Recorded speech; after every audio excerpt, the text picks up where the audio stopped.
Berjumpa lagi dengan saya Rifki di Kisah Pesugihan Indonesia.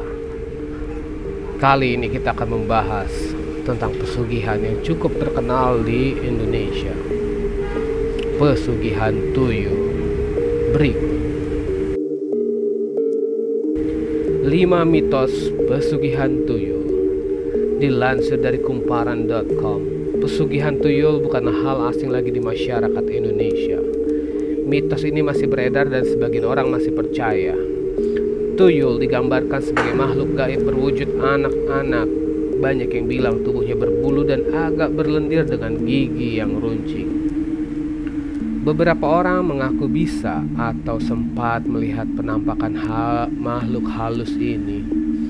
Tak hanya itu, dalam beberapa kasus masih ada yang terlibat dalam praktik-praktik pesugihan tuyul sampai sekarang. Berikut beberapa mitos terkait tuyul yang masih digunakan sebagai pesugihan. 1. Cara tuyul mencuri. Banyak mitos beredar mempercayai jika uang atau perhiasan yang kamu simpan tiba-tiba hilang terus-menerus secara misterius, bisa jadi itu adalah perbuatan tuyul. Mitosnya, tuyul ini memiliki akal yang sedikit. Misal diperintahkan hanya mengambil uang 50.000, walaupun ada uang 100.000 sekalipun, si tuyul tidak akan tertarik mengambil uang tersebut. Selain itu, biasanya tuyul mengambil uang secara lembar per lembar dan uang yang diambil biasanya sejenis. 2. Banyak versi penyebutan tuyul di luar negeri. Versi makhluk halus kecil ini ternyata bukan hanya ada di Indonesia. Namanya bervariasi mulai dari Kue Kia dalam bahasa Hokkien, Komantong berjenis laki-laki, dan Kom Lai berjenis perempuan di Thailand, Tianak di Filipina, hingga Chahen Krah di Kamboja. 3. Jarum dan yuyu sebagai penangkal tuyul. Mitosnya, jarum dan yuyu bisa menangkal aktivitas tuyul. Disarankan agar menaruh beberapa jarum di bawah tumpukan uang yang disimpan, karena dipercaya tuyul takut dengan jarum. Sedangkan yuyu atau sejenis kepiting kecil diyakini disukai oleh tuyul. Akibatnya, dia tidak fokus saat melakukan aktivitas mencuri. Sarannya agar yuyu diletakkan di sudut-sudut bagian rumah. 4. Tuyul meminta tumbal darah dari anggota wanita di keluarga.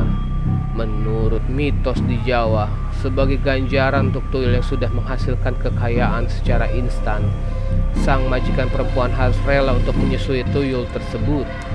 Konon yang diminum tuyul adalah darah dari tubuh majikan.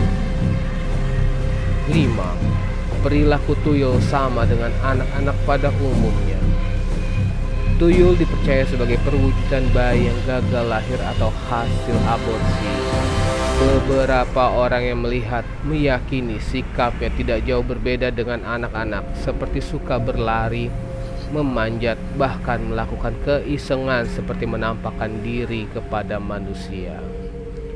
Jadi, menurut Anda, apakah di zaman milenial seperti ini masih ada orang-orang yang menggunakan pesugihan tuyul untuk menimba kekayaan secara cepat dan instan?